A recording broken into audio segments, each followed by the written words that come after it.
Okay, so you want to own a mobile home park. Here's the pitch, and it is the single most seductive pitch in American real estate. You buy the land, you rent out the lots, but you don't own the homes sitting on those lots. The residents do, which means you have almost no maintenance. No toilets to fix, no roofs to replace, no tenants calling you at midnight about a broken furnace, because the furnace isn't yours. You collect rent on dirt, and the people paying you that rent are, in the words of the man who teaches thousands of people how to do this, effectively unable to ever leave. That last part is the whole business, and it's the part we need to talk about, because there's a number that explains why this is one of the most quietly profitable assets in the country.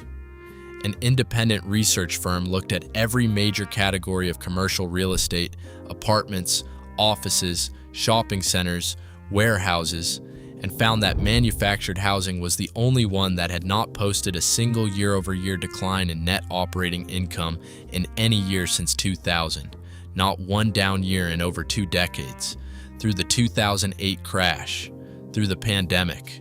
Nothing else in real estate can say that.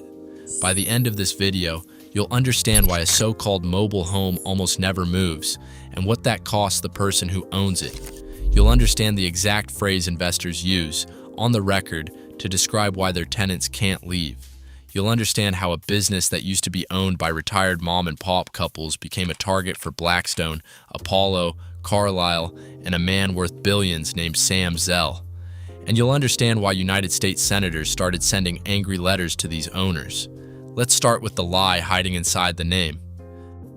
A mobile home is barely mobile. The term is a holdover. Officially, anything built after June of 1976 is a manufactured home, constructed in a factory to a federal code. And once one of these homes is delivered, leveled, and connected, moving it again is a nightmare most people can never afford. Here's the actual number. According to Forbes, the average cost to move a manufactured home is about $9,750. A full move, transport, permits, teardown, setup at the other end, can exceed $22,000.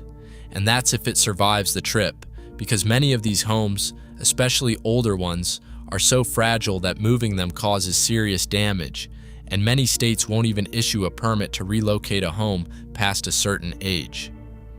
So think about what that means. You own a home. It might be worth $30,000 or $40,000, but moving it costs $10,000, sometimes $20,000. For a resident on a fixed income, that isn't a cost, it's a wall. The home you own has become something you can't take with you. And that single fact is the foundation the entire business is built on. Because the person who owns the land under that home now has extraordinary leverage. If they raise your lot rent, what are you going to do? Spend $10,000, you don't have to move a home that might not survive the move, to another park that will probably just raise the rent too? Or do you swallow the increase and stay? Almost everyone stays. The Federal Consumer Financial Protection Bureau found that the average resident of a manufactured housing community stays about 13 years. For a typical apartment, it's 3 to 5. These are the stickiest tenants in all of real estate, not because they're happy, but because they're anchored. Now, for decades, none of this was a problem because of who owned the parks. From the 1950s through the 2000s, most mobile home parks in America were owned by individuals. A retired couple who'd built the park in the 60s. A local family, people who lived nearby, knew the residents by name, and, crucially, rarely raised the rent, because they saw the park as a community and a steady retirement check, not a machine to be optimized. And that created a very specific opportunity. Here were tens of thousands of small businesses sitting on captive tenants, with rents often far below what the market would bear, owned by aging operators who were about to retire and sell. To a certain kind of investor, that looked like the most obvious opportunity in America. Buy the park, raise the rent the previous owner never did, and enjoy a tenant base that can't leave. And the man who did more than anyone to teach America to see it that way is named Frank Rolfe. Rolfe is a former billboard entrepreneur who became, at one point, one of the largest owners of mobile home parks in the country. But his bigger influence is as a teacher. Through a program called Mobile Home University, he runs boot camps, reportedly around $2,000 a head, that have trained thousands of aspiring investors on exactly how this business works. And Rolf has been remarkably, almost startlingly, honest about why it works. In one seminar, describing the economics, he said this, quote, "One of the big drivers to making money is the ability to increase the rent. If we didn't have them hostage, if they weren't stuck in those homes in the mobile home lots, it would be a whole different picture." Hostage, his word. He's also, famously, compared owning a mobile home park to owning a Waffle House where the customers are chained to their booths. Now, to be fair to Rolf, and this matters, he has pushed back hard on how those quotes get used.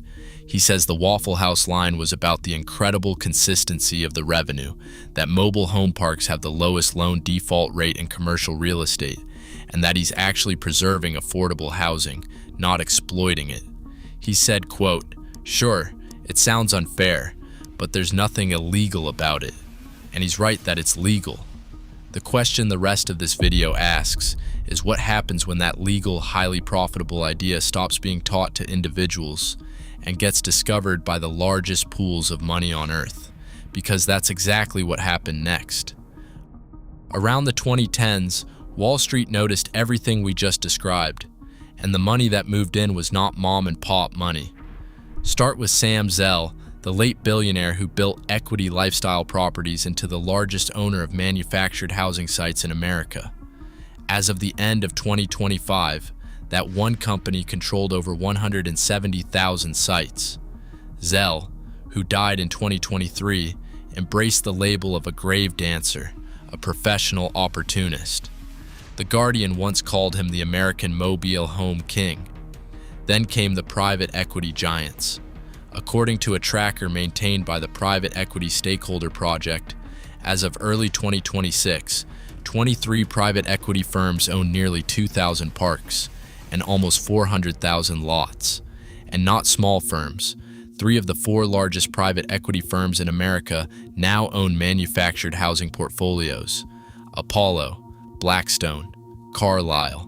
The same names that buy airlines and hospitals and office towers now own the dirt under some of the poorest homeowners in the country. And here's why they want it in. When you buy a park, you're not just buying steady rent. You're buying the ability to do the thing the mom and pop owner never did, raise it, aggressively. So let's look at what happened when they did. If you thought the setup was uncomfortable, this is where it turns. In North Liberty, Iowa, a company called Haven Park bought a park called Golfview. Lot rent went from $285 a month to $495, a 74% increase in one move on residents who by definition could not afford to leave. In Iowa, one operator raised rent and fees by 87% over 3 years. In Fargo, North Dakota, a company spent $38.7 million buying up 1,800 lots, then added new charges and stripped utilities out of the rent so they could bill them separately on top. And in a Florida park called Twin Palms, lot rent that was $450 in 2010 had climbed to $840 by 2025. And that last mechanism, billing utilities separately, is a quiet lever almost nobody outside the industry knows about.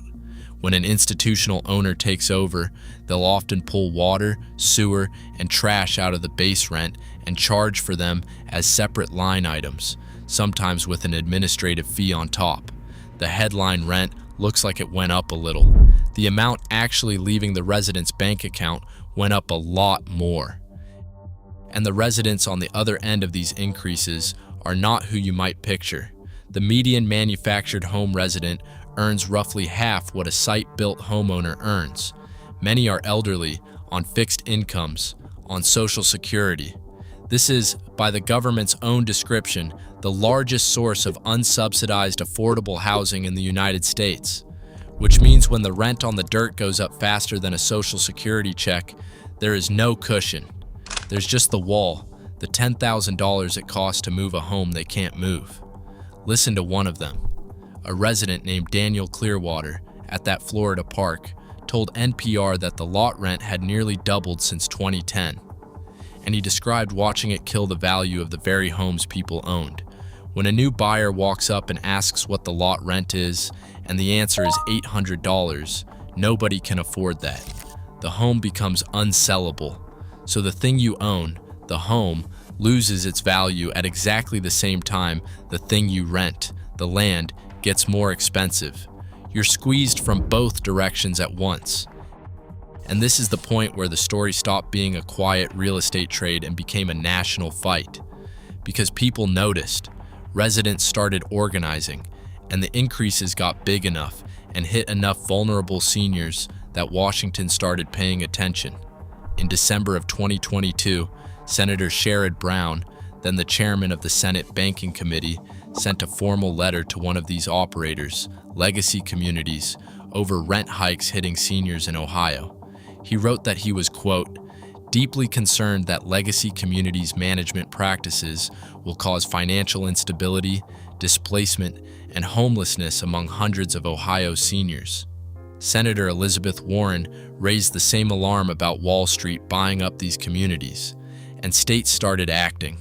As of 2024, 22 states had passed some form of opportunity to purchase law, rules that give residents a chance to band together and buy their own park before it can be sold to an outside investor.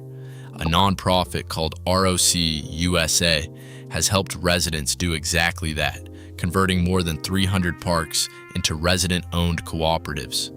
When the residents own the land collectively, nobody can hold them hostage. The problem solves itself, but those wins are small next to the tide. 22 states have some protection, which means 28 don't. And the opportunity to purchase laws are often so narrow, with such short deadlines and so little funding, that residents can rarely pull together millions of dollars in a matter of days to match an investor's offer. So where does that leave the business and the question this video started with? Should you own one? Here's the honest answer. On a spreadsheet, it's one of the best real estate assets that exists. Rising demand for affordable housing.